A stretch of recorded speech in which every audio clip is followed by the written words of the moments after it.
and welcome to a special episode of Default Assault, where we take on everything by default. I'm your host, Demosthenes, and with me today is Mr. Kyle Nash. He's in a league of his own. How's it going?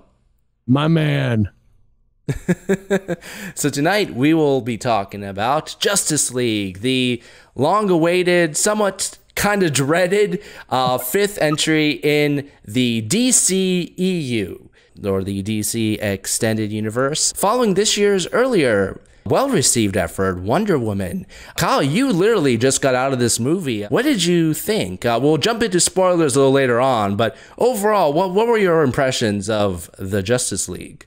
So I was prepared for a complete and I shouldn't say a complete and abject failure, but I was expecting a movie that wasn't as good as what we did get.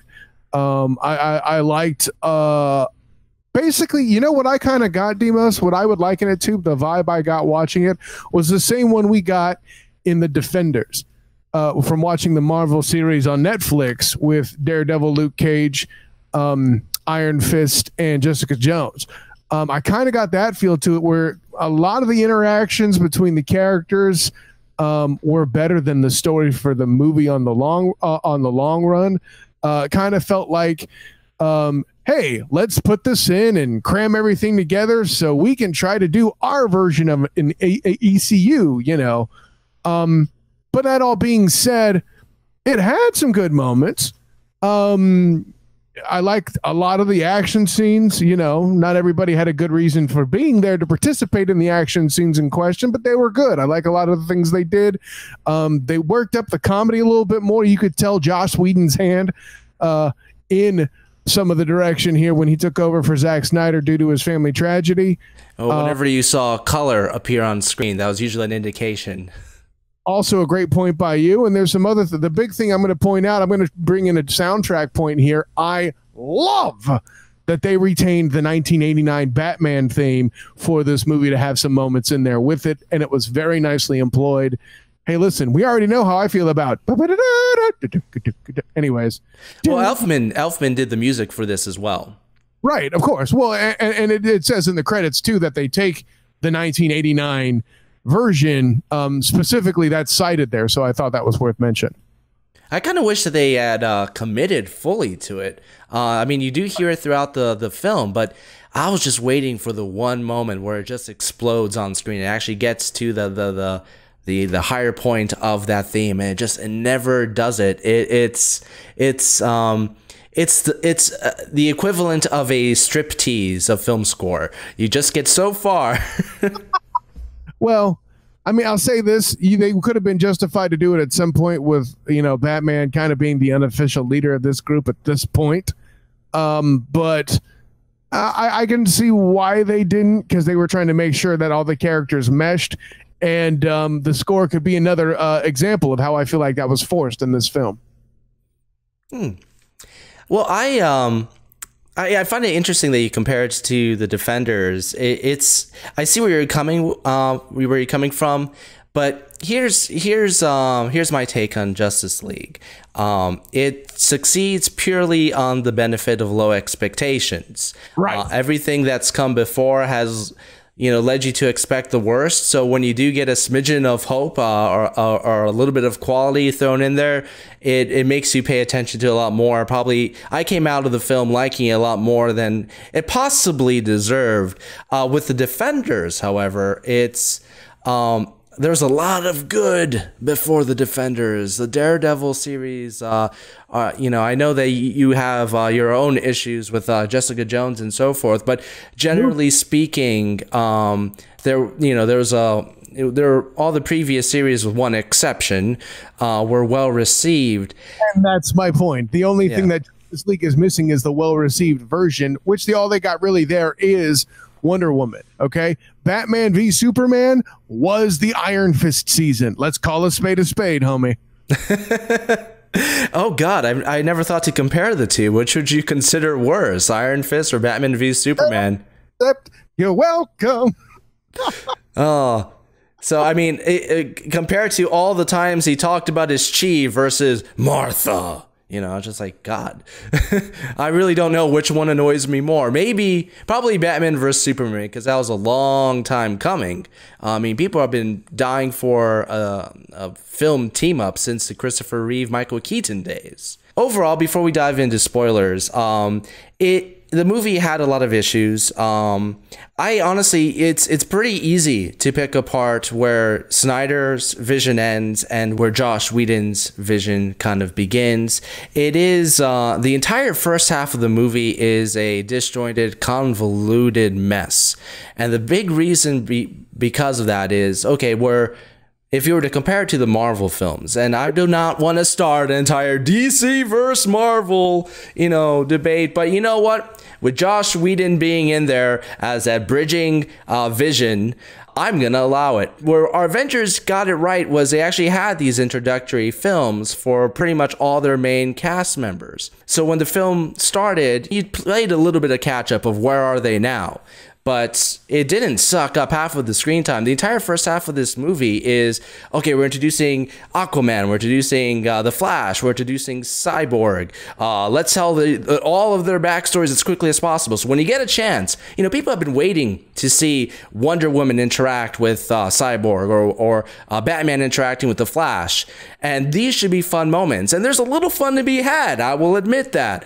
But when most of that time is taken on exposition about who the freak these guys are, it takes a lot of the fun out of it. I think when they finally team up and they actually start doing something more directly plot related, I think it picks up a little bit. I agree. And I was having the same conversation in the car with my wife on the way out the film. Look, man, the punchline on this is the only character, in my opinion, well, two characters, I guess, who couldn't hold a movie on their own would be Cyborg and Flash. Now, it's not that the Flash character can't hold a movie on his own with the backstory like that, because they basically would do DC's version of Spider-Man Homecoming, and maybe it would be received well if this character wasn't so flatly goddamn annoying. Thank you. I could not handle this fucking kid. Oh, I blew it. But I could not handle this kid trying so hard to be Peter Parker and just being stupid about it. Now, I will give DC credit here, or Warner Brothers, or the presentation credit. You need to go in already knowing that the speed up effect is not going to be done any better than it was done in the X-Men films, specifically, I believe it was Days of Future Past, where they first put in Jim Croce's time in a bottle in the background of him messing with people. Okay, with Quicksilver. Correct, with Quicksilver. Yeah, I didn't mention the character. Thank you, Demos. The punchline to all that is they find very new and creative ways. And I don't know that this counts as a spoiler, but the part where the Flash is getting involved in the battle and somebody who's actually fast enough to perceive the Flash, that scene was very creative, and I liked how they did it. There's little things too where now he's manipulating the environment to help the hero, whereas the Quicksilver scenes in Days of Future Past focused on messing with the villains. It was a good spin, but again, listen, the Barry Allen character, I get what they were going for. They just overdid it. Now, Cyborg couldn't carry a movie on his own, but his backstory could have ended up getting a little bit more time if everybody else had their own movies that could be carried by those characters, because Cyborg is essentially DC's answer to Vision, if you ask me. I jump back to the Flash. I totally agree. Some people did enjoy him quite a bit. I could not. There's one scene where he gets into where he sees the Batcave for the first time, and he's zipping around saying, "Oh, look, this is cool. Oh, look, this is cool." If I was fast enough to deck him, I would have. Not to mention his costume. I mean, I know that fans have been dying for the chance to see Batman, Wonder Woman, and the Red Power Ranger team up. I don't know that it was that bad, but I see where you're going. Honestly, like Cyborg, interesting. Out of all the characters, of all the comic book characters, I was probably the least familiar with him, but familiar enough. Out of all the new additions, I thought that Aquaman was the best by far. Wow. You and I are gonna have to talk a little bit about that. All right. Let's be real, okay? I know why my wife wanted to go see this movie. Oh, sure. She told me that it was for Wonder Woman. That's a bunch of bull beep right there. See, I saved you one. You wouldn't have to edit it that, okay?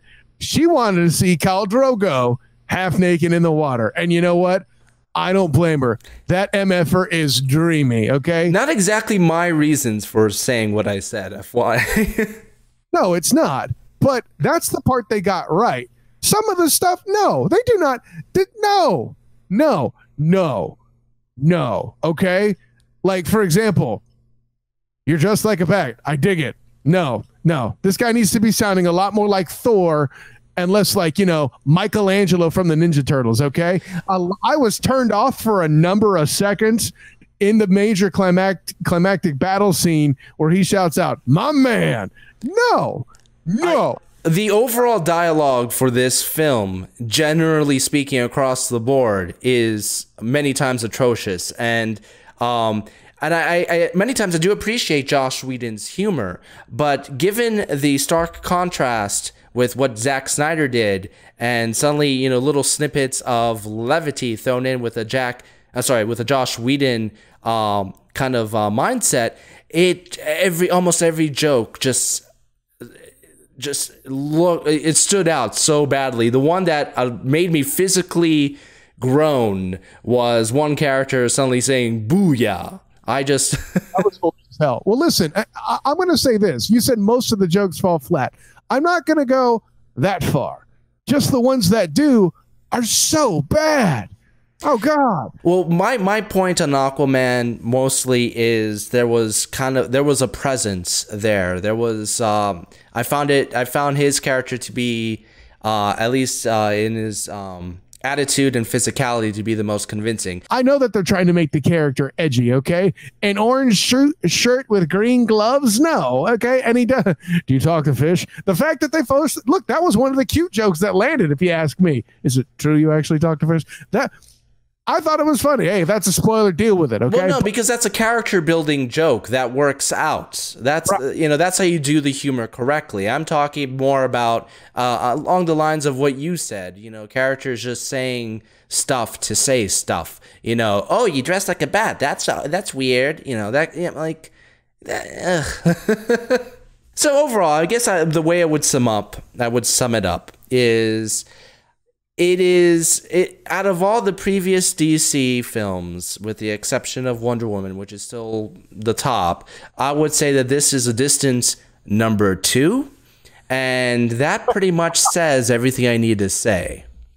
See, it's funny because you said number 2. Me, I'm not that critical of it. I'll call it a distant second.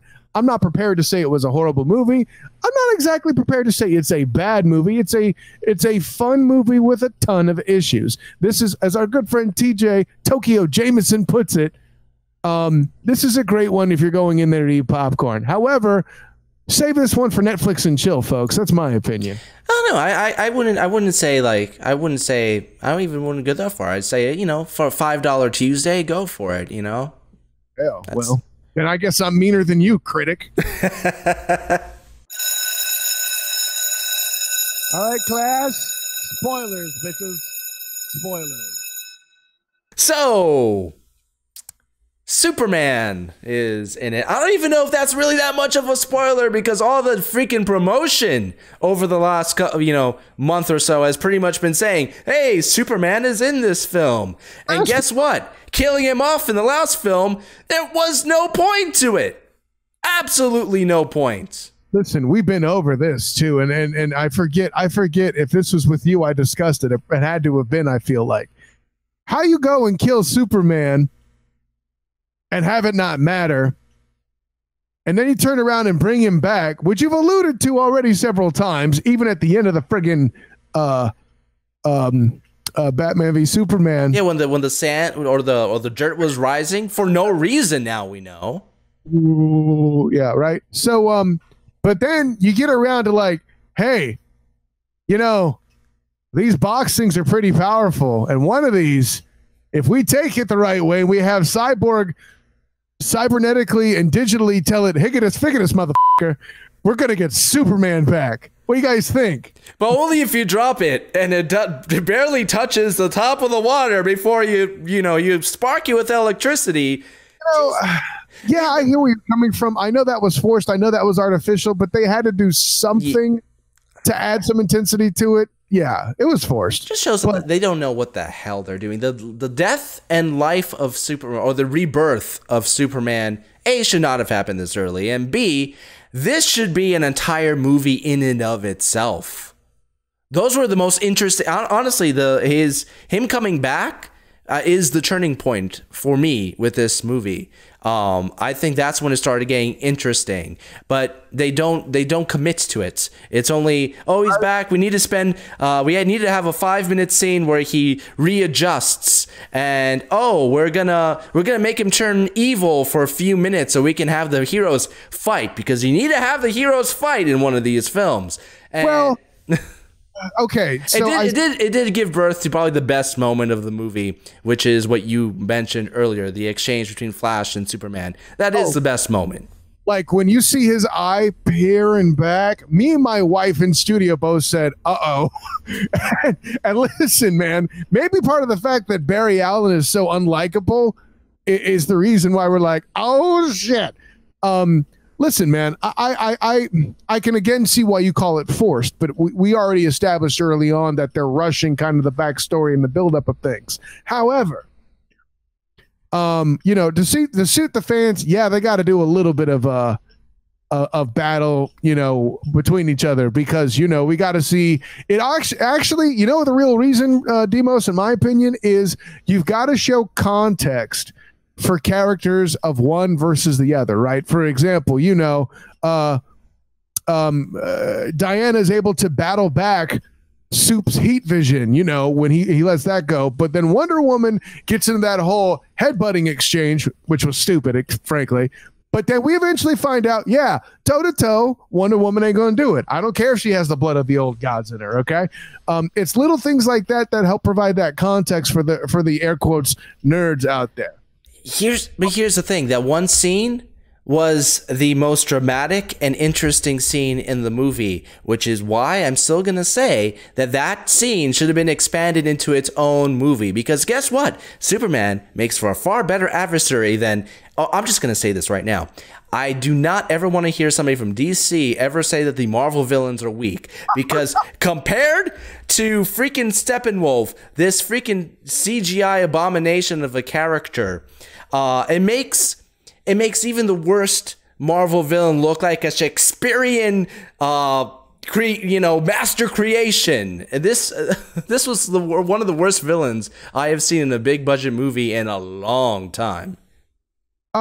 Yeah, he was pretty bad. I'm not going to dance with that. Like somebody saw the concept art for Hela and was like, let's try that, but take all the personality out. All right, boys, let's do it. You know, oh, look, he's trying to find boxes. And who the hell is this mother that he keeps trying to make come back with the Unity, which, by the way, again, lame name for a concept, but I guess that's what they had to work with. Apparently, from my understanding, when you combine the mother cubes is what they're called, you can terraform the planets, and I guess he was trying to redo it as his new homeworld. I really did not understand. The only thing that kept popping in my mind, honestly, whenever they mentioned the mother cubes, was I kept thinking this is the DC Avengers remake, only instead of one cosmic cube, now they got 3. Da, da, da. And guess what? The big villain shows up from a portal when the first cube is activated. This big villain with horned helmet, just like freaking Loki. Right. Not intriguing. I honestly felt like this was a subpar version of the Avengers. Tells me they learned nothing from the Hobbit films. Like these computer animated characters that they put in so they can be more cartoony and allegedly more badass have fallen flat every time that I've attempted to interact with them. You know, getting back to what you said earlier about themes coming back in, when you heard the few bars of the Superman theme when he showed up and said the corniest line about justice, that's what I love about Superman, though. You know, if little corny. That's just because it's not because it's a bad writing per se. The good writing is when Superman says something corny, but he's kicking your ass so good. What are you gonna do about it? They did do one thing with this film that I didn't enjoy. I mean, there was a rectification. He's actually trying to save people in this. Whoa, Superman trying to save people! What a novel idea!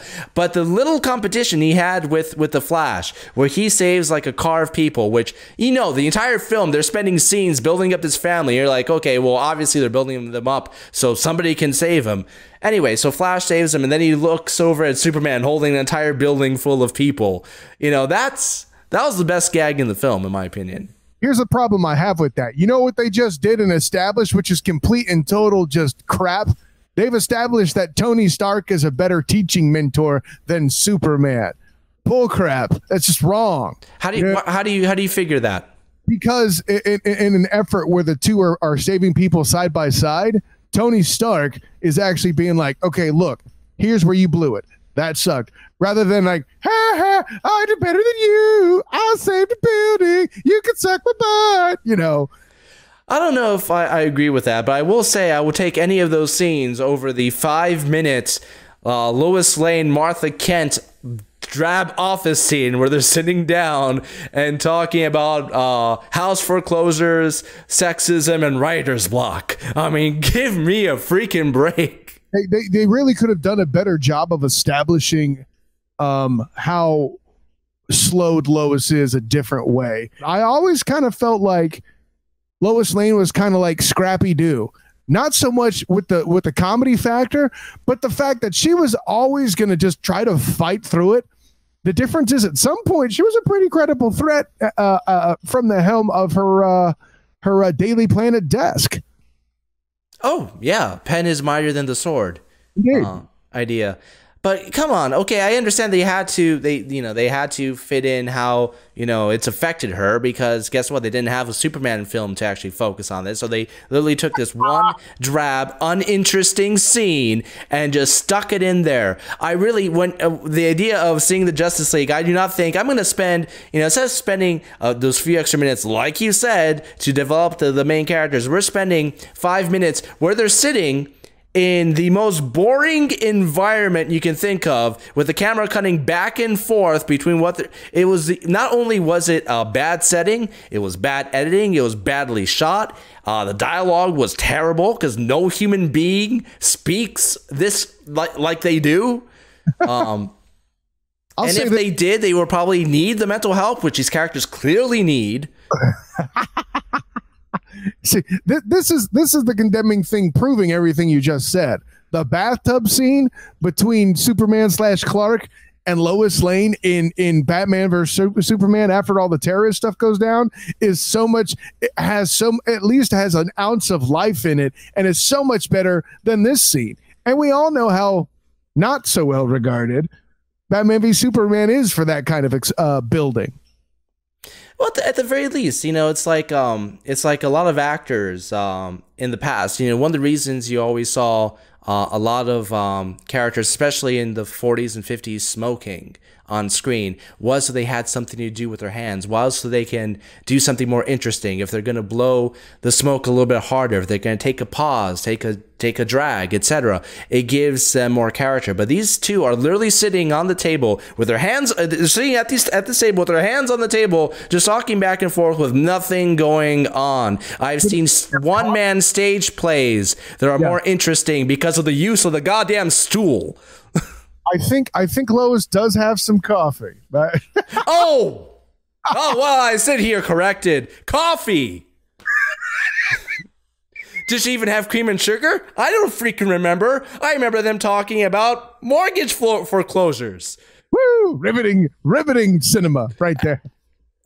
And you know what? The thing is, I still think that you could, I mean, in the realm of this film, I don't want to just focus on this one stupid scene, FYI, but they already established that Martha, her home was foreclosed already. They've already they already kind of established that Lois Lane was kind of having writer's block. Everything that is said in this scene was shown visually before. No reason for it to be there. Now that we've taken a dump on all the various things that we didn't like, what I do want to say is there were a number of things that actually did go well. A lot of the action I liked. I like what they did with Alfred to make him a bit more like the guy in the van than just a butler, air quotes, just a butler. Jeremy Irons, of course, does a fantastic job. The actor they got to play Commissioner Gordon in this film, I thought he did a good job, but to be honest, I couldn't get past, millions of dollars in damage done by a guy who does a suit and a giant bat. Covered it. We could cover a thing or two because we've seen a thing or two. Well, that was J.K. Simmons, and when he was bantering with faux Spider-Man, I kept thinking of his role in Spider-Man. I was getting to J. Jonah Jameson in a second because I got to let loose. The only thing I could hear while he was on screen before J. Jonah Jameson was, "We are farmers," popping it up. Hopefully we don't get flagged for that because I did another accurate sing-songing like I do with Magnum P.I. and apparently Ronald Weasley now. But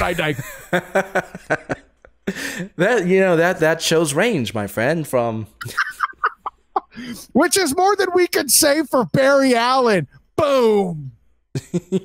For somebody that can run so far, you would think that he would have more range, but nevertheless. That was very well placed, Demos. You would almost think you oversaw a site called Hilarity by Default at hilaritybydefault.com. Anyways, is it still shameful if I do it for you? Anyways, appreciated. So, but a lot of the humor did hit, in my opinion. But the ones that fall flat really bad. But I liked the initial exchange when Bruce Wayne first meets Aquaman, and then from down there it does go to hell. I like the first exchange between Bruce Wayne and Barry Allen, and then the whole thing with that's the path. I saw that in the trailer. Already knew I was going to hate this kid when I saw this movie, and they proved me right. And the initial exchange, you're seeing a theme here, by the way. I hope you notice, between Cyborg interacting with Diana first through the creepy 90s chat gimmick while she's in the Batcave, which Wonder Woman in the Batcave I still find weird, but that's okay. And then when they first meet in person, I got to tell you, a decent scene. I liked what they were going for there. Was it perfect? Probably not, but I at least felt the build there. Some of the character exchanges, when they're not too hokey, are somewhat effective. But at the same time, you can tell that a lot of the scenes in the first half of this movie were filmed as individual scenes and then just thrown together. Yes. In a horrible way. So Bruce Wayne literally goes from, I need to find this Aquaman guy, to in the very next scene he has a full beard and a raincoat, and he's noticing the etches of the boxes on the wall, and it catches his attention before he even knows that he should be looking for these boxes, mind you. It is a convoluted, disjointed mess. But I honestly think that the moment they bring Superman back and they get away from all the setup and they go into the action, it does pick up. It does improve. And I did enjoy a little bit of levity, because guess what? Even when it fell flat, I appreciated the effort, because guess what? I like having fun in my comic book movies. I want to smile a little bit. I want to cheer. As compared to what? Batman vs Superman. Was there any moment of that film where you didn't feel like you were, having a root canal? Are you reaching for some of that Zack Snyder schmack right there, Chief? I have nothing personally against him. I thought that some of his other work was interesting, and I kind of appreciate that he was trying to do something different with these films.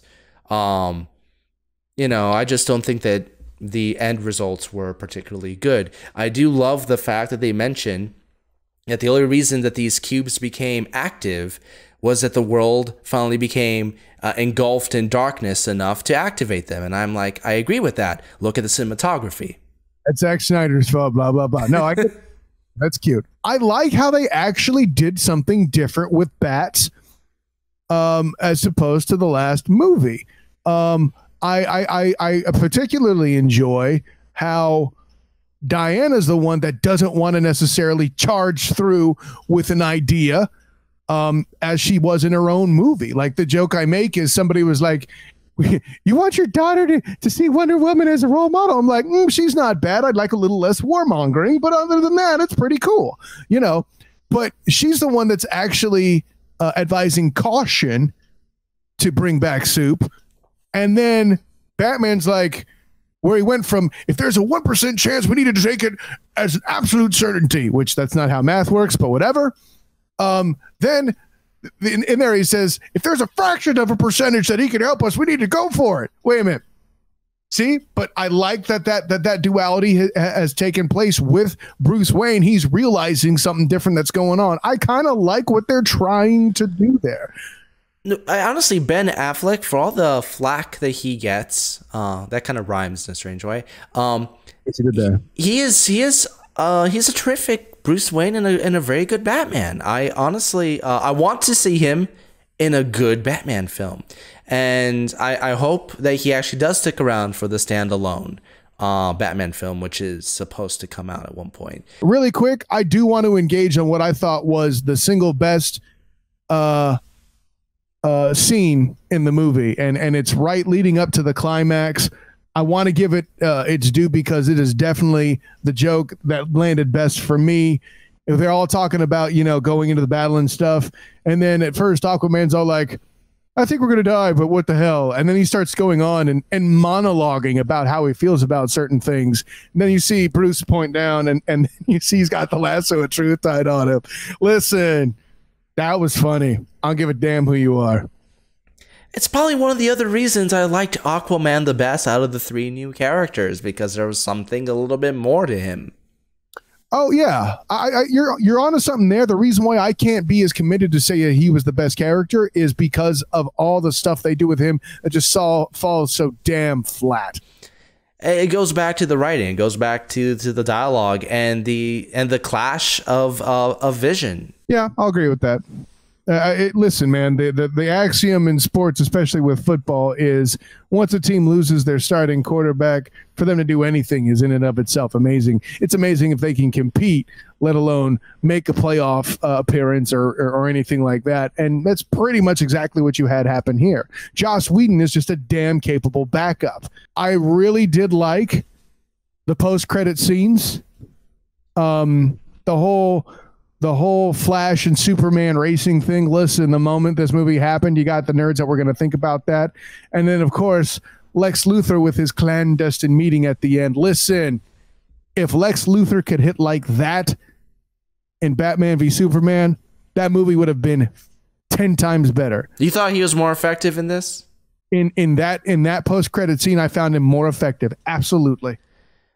I was, you know, I can't begrudge that. I can't say I saw it the same way. I just, the moment he opened his mouth and he started doing those that facial and speech tick that he has, I was already annoyed.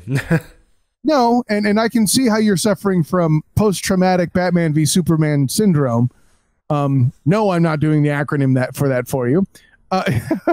But when you pull that out independently and see that just, I mean, listen, there was a lot less there. So constructing it properly was a lot more simple. And for those out there who may not know who that character is, so Deathstroke being somebody who's more akin to, let's say, a Deadpool without the comedy and fart jokes, it's a curious move. I can't say I discredit it. That's fantastic. He's going to get... Lex Luthor's big plan is to get Deathstroke to go after a freaking super team. For what purpose? I don't know. But I will say that at least it's a little... It's exactly what I said. I want to see it, but how are you going to make it fit? Exactly. I mean, it goes back to one of my big problems with the original Batman v Superman. What exactly was Lex Luthor trying to do? What was his goal at the end of this doomsday rainbow? Hey, man. At the end of the day, Demos, the one thing, there's still a silver lining with Batman v Superman, believe it or not. They have committed this ultimate sin in producing that movie, And whatever it is they're going to do at that point that we see in this post-credit scene with he and Deathstroke, it could be an opportunity for them to learn from the mistakes of Batman v Superman and give us a good all-star team battle. I mean, a lot of the positive points with this film shows that they are trying to course correct. Correct. So there is a vision of hope. Which also, by the way, means you're defending my comparison of this basically having a feel of being the Defenders from the Netflix Marvel series, right? Oh no, I see what you're saying. I agree with it. I just think that it's an odd inverse, where before it was, yeah. If it was predictable, the show wouldn't be called Hilarity by Default, hippie. Yeah, because the show is called Default Assault on the show of Hilarity by Default. Well, life is hilarious by default. And speaking of that, make sure to follow me on Twitter at Default Hilarity, on Facebook Hilarity by Default, and check out hilarybydefault.com for weekly movie reviews and a lot more fun. Make sure to like and subscribe, turn on those notifications. Let us know what you guys thought in the comments. Did you guys think that Justice League was an improvement? Do you still think that it's, the same old? And despite what you think, are you looking forward to what comes next? I'm looking forward to what comes next, and so should you.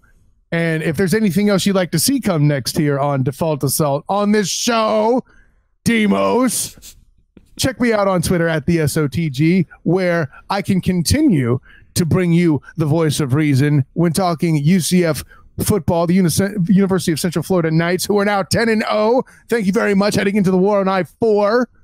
The potential to go to the conference championship for the American Athletic Conference. Fools. And of course, check me on Facebook as a student of the game. Of course, all my University of Central Florida Knights content will be on NGSCsports.com. I got to ask, Demos, have you got any hate mail that your co-host pimps all this sports stuff at the end of this damn pop culture podcast yet? Well...